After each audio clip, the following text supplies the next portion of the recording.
Skip ಮಾಡದೆ ಮೊದಲಿಂದ ಕಡೆವರೆಗೂ ನೋಡಿ.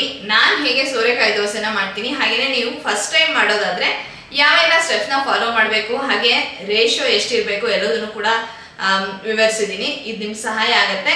ಇಷ್ಟು ಹೇಳ್ತಾ ನಮಸ್ಕಾರ, ಎಲ್ಲರಿಗೂ ಚಾನಲ್ಗೆ ಸ್ವಾಗತ. ಸೋರೆಕಾಯಿ ದೋಸೆ ಹೇಗೆ ಮಾಡೋದು ಅಂತ ಒಂದು ವಿಡಿಯೋ ಆಗಲೇ ಮಾಡಿ ತೋರಿಸಿನಿ. ಅದೇ ಅದು ಫರ್ಮೆಂಟ್ ಮಾಡಿ ಮಾಡೋವಂಥದ್ದು. ಆದರೆ ಇದರಲ್ಲಿ ನೀವು ರಾತ್ರಿ ನೆನೆಸಿಟ್ಟು ಬೆಳಗ್ಗೆ ಮಾಡ್ಬೋದು. ತಿಂಡಿಗೆ ತುಂಬ ಚೆನ್ನಾಗಿರುತ್ತೆ. ಹಾಗೇನೆ ಬೆಳಗ್ಗೆ ನೀವು ಅಂದರೆ ಹಿಂದಿನ ದಿವಸ ನೀವೇನು ತಯಾರಿ ಮಾಡ್ಕೊಂಡಿಲ್ಲ ಅಂದ್ರೂ ಕೂಡ ಮಲಗಕ್ಕೆ ಮುಂಚೆ ಇದನ್ನ ನೆನೆಸಿಟ್ಟು ನೀವು ಬೆಳಗ್ಗೆ ಎದ್ದು ಸುಲಭವಾಗಿ ಮಾಡ್ಬೋದು. ತುಂಬ ರುಚಿಯಾಗಿರುತ್ತೆ. ನೆಂಚ್ಕೊಳ್ಳೋದಕ್ಕೆ ಗೊಜ್ಜು ಚಟ್ನಿ ಎಲ್ಲದನ್ನು ಕೂಡ ಸೈಡ್ ಡಿಶ್ ಮಾಡ್ಕೋಬೋದು. ತುಂಬ ಚೆನ್ನಾಗಿ ಒಂದಕ್ಕೊಂದಕ್ಕೆ ಹೊಂದ್ಕೊಳ್ಳುತ್ತೆ. ಇಷ್ಟು ಹೇಳ್ತಾ ಬನ್ನಿ, ಇನ್ನು ತಡ ಮಾಡೋದು ಬೇಡ, ರೆಸಿಪಿನ ನೋಡ್ತಾ ಹೋಗೋಣ. ಇಲ್ಲಿ ನಾನು ಅಕ್ಕಿ ಮತ್ತು ಮೆಂತ್ಯನ ಸೆಪ್ರೇಟಾಗಿ ನೆನೆಸಿಟ್ಕೊಂಡಿದ್ದೀನಿ, ಮತ್ತು ರಾತ್ರಿಯೇ ನೆನೆಸಿಟ್ಟಿದ್ದೆ. ಬೆಳಗ್ಗೆ ಆಗಿದೆ, ಇವಾಗ ರುಬ್ಕೋಬೇಕು. ಇಲ್ಲಿ ನಾನು 2 ಕಪ್ಪಷ್ಟು ಮೆಜರಿಂಗ್ ಕಪ್ನಲ್ಲಿ ಅಕ್ಕಿನ ಅಳತೆ ಮಾಡಿ ತೊಳೆದು ನೆನೆಸಿಟ್ಟಿದ್ದೆ. ಇದು ಊಟಕ್ಕೆ ಬಳಸುವಂಥ ಸೋನಾ ಮಸೂರಿ ಅಕ್ಕಿ. ಹಾಗೆ ಮೆಂತ್ಯ ಇಲ್ಲಿ ಒಂದು ದೊಡ್ಡ ಚಮಚದಷ್ಟು ಮೆಂತ್ಯನ ನೆನೆಸಿಟ್ಕೊಂಡಿದ್ದೀನಿ ತೊಳೆದು, ಅದು ಕೂಡ ರಾತ್ರಿಯೇ ನೆನೆಸಿಟ್ಟಿದ್ದು. ನೀವು ಮೆಂತ್ಯದ ಕ್ವಾಂಟಿಟಿನ ಸ್ವಲ್ಪ ಕಡಿಮೆ ಕೂಡ ಹಾಕೋಬೋದು. ನೀವೇನಾದರೂ ಫಸ್ಟ್ ಟೈಮ್ ಮಾಡ್ತೀರಾ ಅಂದರೆ ನೀವು ಮೆಂತ್ಯ 1 ಟೀ ಸ್ಪೂನಷ್ಟು ಅಥವಾ 1.5 ಟೀ ಸ್ಪೂನಷ್ಟು ಮೆಂತ್ಯ ಹಾಕೊಂಡ್ರೆ ಸಾಕಾಗತ್ತೆ. ನನಗಿಲ್ಲಿ ಇದನ್ನು ಮಾಡಿ ಅಭ್ಯಾಸ ಇರೋದ್ರಿಂದ ಮೆಂತ್ಯದ ಕ್ವಾಂಟಿಟಿ ಸ್ವಲ್ಪ ಜಾಸ್ತಿ ಹಾಕ್ಕೊಂಡ್ರು ನಾನು ದೋಸೆ ಹರಿದೇ ಇರೋ ಹಾಗೆ ಬರೋದಕ್ಕೆ ಮಾಡೋಕ್ಕೆ ಬರುತ್ತೆ. ಆದರೆ ಫಸ್ಟ್ ಟೈಮ್ ಮಾಡ್ತಿದ್ದಾಗ ನೀವು ಮೆಂತ್ಯದ ಕ್ವಾಂಟಿಟಿ ಜಾಸ್ತಿ ಹಾಕ್ಕೊಂಡ್ರೆ ದೋಸೆ ತುಂಬ ಸಾಫ್ಟ್ ಆಗಿಬಿಟ್ಟು ಹರಿದು ಹೋಗೋ ಸಾಧ್ಯತೆ ಇರುತ್ತೆ. ಈಗ ಸೋರೆಕಾಯಿದು ಇದು ಅರ್ಧ ಸೋರೆಕಾಯಿಯಷ್ಟು ಇದೆಯಲ್ಲ, ಇದನ್ನು ನಾನು ಈ ರೀತಿಯಾಗಿ ಸಿಪ್ಪೆನ ತೆಗೆದು ಹೆಚ್ಚಿಟ್ಕೊಂಡಿದ್ದೀನಿ. ತಿರುಳು ಸಮೇತ ಇದೆ, ನೀವು ಗಮನಿಸಿರ ಅಂತ ಅಂದ್ಕೊಳ್ತೀನಿ. ಯಾಕೆ ಅಂತಂದರೆ ಇದು ತುಂಬ ಎಳೆಯದಾಗಿತ್ತು, ಹಾಗಾಗಿ ತಿರುಳಿನ ಸಮೇತ ನಾನು ಇಲ್ಲಿ ಸೋರೆಕಾಯಿನ ಬಳಸ್ತಾ ಇದ್ದೀನಿ. ಈಗ ಒಂದೊಂದ್ಸತಿ ತಿರುಳು ಬಳ್ತು ಹೋಗಿರುತ್ತೆ, ಅಂಥ ಟೈಮ್ನಲ್ಲಿ ನೀವು ತಿರುಳನ್ನು ತೆಗೆದುಬಿಟ್ಟು ಸಿಪ್ಪೆನ ತೆಗೆದು ಸೋರೆಕಾಯಿನ ಬಳಸಬೇಕಾಗತ್ತೆ.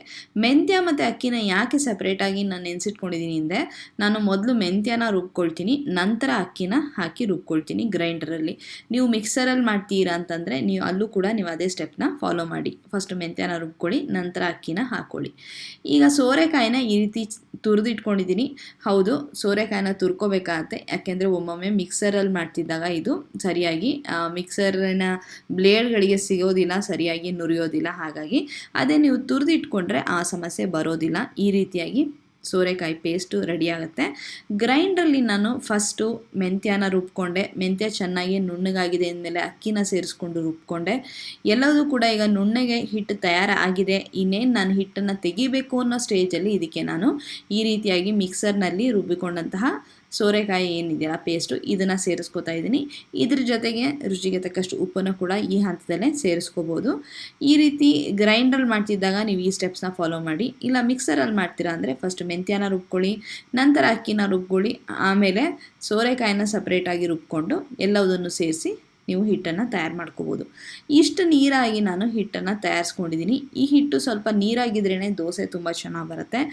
ತುಂಬ ಗಟ್ಟಿಯಾಗಿ ಹಿಟ್ಟನ್ನು ಮಾಡ್ಕೊಳಕ್ಕೆ ಹೋಗಬೇಡಿ. ಅಕಸ್ಮಾತ್ ನಿಮಗೆ ರುಬ್ಬಬೇಕಾದ್ರೆ ಗಟ್ಟಿಯಾಗಿ ಹಿಟ್ಟನ್ನು ರುಬ್ಕೊಂಡ್ರೆ ನಂತರ ನೀರನ್ನು ಸೇರಿಸ್ಕೊಂಡು ನಾನಿಲ್ಲೇನು ಹದನ ತೋರಿಸಿನಲ್ಲ ಈ ಕನ್ಸಿಸ್ಟೆನ್ಸಿಗೆ ನೀವು ಹಿಟ್ಟನ್ನು ರೆಡಿ ಮಾಡ್ಕೊಳ್ಳಿ.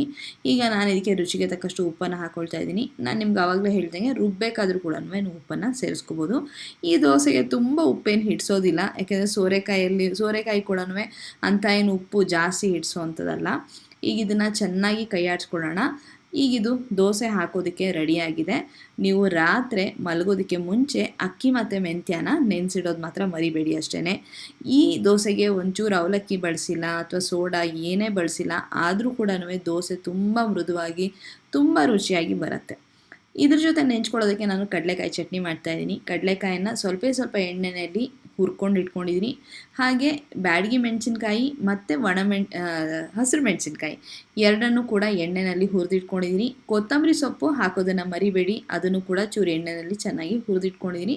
ಹಾಗೆ ಸ್ವಲ್ಪ ರುಚಿಗೆ ತಕ್ಕಷ್ಟು ಹುಳಿಗೆ ಹುಣಸೆ ಹಣ್ಣು ಅದನ್ನು ಕೂಡ ತೊಳೆದಿಟ್ಕೊಂಡಿದ್ದೀನಿ, ಮತ್ತು ತೆಂಗಿನ ತುರಿ, ಉಪ್ಪು ಕೂಡ ಹಾಕಿ ಈಗೆಲ್ಲದನ್ನು ರುಬ್ಬಿದ್ರೆ ಕಡಲೆಕಾಯಿ ಚಟ್ನಿ ಚೆನ್ನಾಗಿ ರುಚಿಯಾಗಿ ತಯಾರಾಗುತ್ತೆ. ಇದಕ್ಕೊಂದು ಒಗ್ಗರಣೆ ಮಾಡ್ಕೊಂಡಿದ್ದೀನಿ. ಕರಿಬೇವಿನ ಸೊಪ್ಪು, ಸಾಸಿವೆ, ಚೂರು ಹಿಂಗನ್ನು ಹಾಕಿ. ಈ ದೋಸೆಗೆ ಈ ಚಟ್ನಿ ತುಂಬ ಚೆನ್ನಾಗಿರುತ್ತೆ. ಈ ಕಡಲೆ ಬೀಜ ಹಾಕಿರೋದ್ರಿಂದ ಒಳ್ಳೆ ಪ್ರೋಟೀನ್ ಅಂಶ ಕೂಡ ನಮ್ಮ ದೇಹಕ್ಕೆ ಸಿಗುತ್ತೆ. ಹಾಗೇನಲ್ಲಿ ದೋಸೆನಲ್ಲಿ ಸಾಕಷ್ಟು ನಾರಿನಂಶ ಇದೆ ಸೋರೆಕಾಯಿ ಮೂಲಕ. ಹಾಗೆ ಮೆಂತ್ಯ ತುಂಬ ಒಳ್ಳೆಯದು ದೇಹಕ್ಕೆ. ಬೇಸಿಗೆಗಾಲದಲ್ಲಂತೂ ತಂಪನ್ನು ಕೊಡುವಂತಹ ಸೋರೆಕಾಯಿ ಮೆಂತ್ಯ ಎರಡೂ ಕೂಡ ಇದೆ. ಈ ರೀತಿಯಾಗಿ ನೀವು ದೋಸೆನ ಹಾಕ್ಕೊಳ್ತಾ ಹೋಗ್ಬೋದು. ಹಿಟ್ಟು ನೀರಾಗಿದ್ದರೂ ಕೂಡ ಏನು ತೊಂದರೆ ಆಗೋದಿಲ್ಲ. ಸ್ವಲ್ಪ ಎಣ್ಣೆನ ಕಾಲಿಗೆ ಹಚ್ಚಿ ನಂತರ ದೋಸೆನ ಈ ರೀತಿ ಹಾಕ್ಕೊಳ್ತೀನಿ.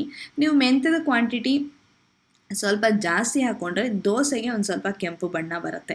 ಇಲ್ಲಿ ನಾವು ಅವಲಕ್ಕಿ ಎಲ್ಲ ಏನು ಹಾಕ್ತಿರೋದ್ರಿಂದ ಮೆಂತ್ಯನೇ ದೋಸೆಗೆ ಬಣ್ಣ ಬರೋದಕ್ಕೆ ಸಹಾಯ ಮಾಡೋದು. ನನ್ನ ಕಡೆಯಿಂದ ನಿಮಗೊಂದು ಗ್ಯಾರಂಟಿ ಏನು ಅಂತಂದರೆ, ಮೆಂತ್ಯ ಹಾಕಿ ಅದು ಸೋರೆಕಾಯಿ ಹಾಕಿ ಮಾಡಿದಂಥ ಈ ದೋಸೆ ನಿಮ್ಮ ಮನೇಲಿ ಖಂಡಿತ ಎಲ್ಲರಿಗೂ ಇಷ್ಟ ಆಗುತ್ತೆ.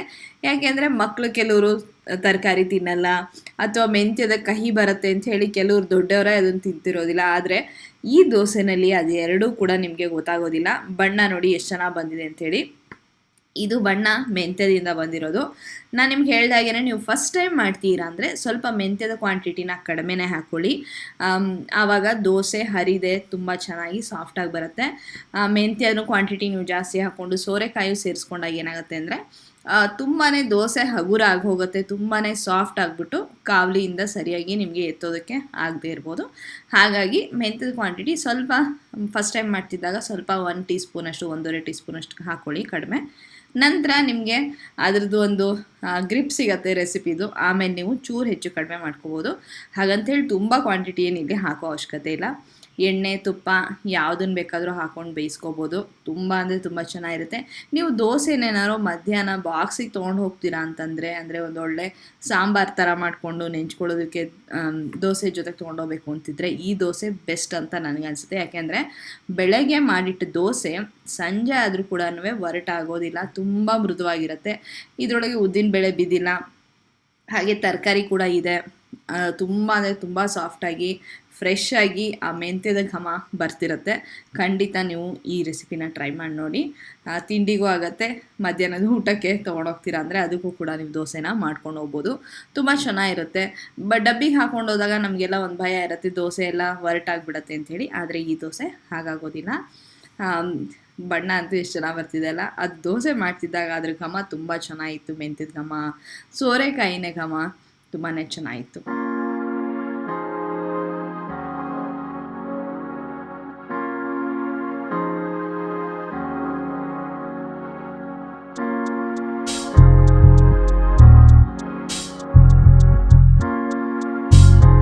ನೋಡಿದ್ರಾ ರೆಸಿಪಿನ? ಏನಿಸ್ತು ಖಂಡಿತ ಕಾಮೆಂಟ್ ಸೆಕ್ಷನ್ ಬರೆದು ತಿಳಿಸಿ. ಟ್ರೈ ಮಾಡಿ ನೋಡಿ ಹೇಗೆ ಬಂತು ಅಂತ ನಿಮ್ಮ ಅನುಭವನ ಹಂಚ್ಕೊಳ್ಳೋದನ್ನ ಮರಿಬೇಡಿ.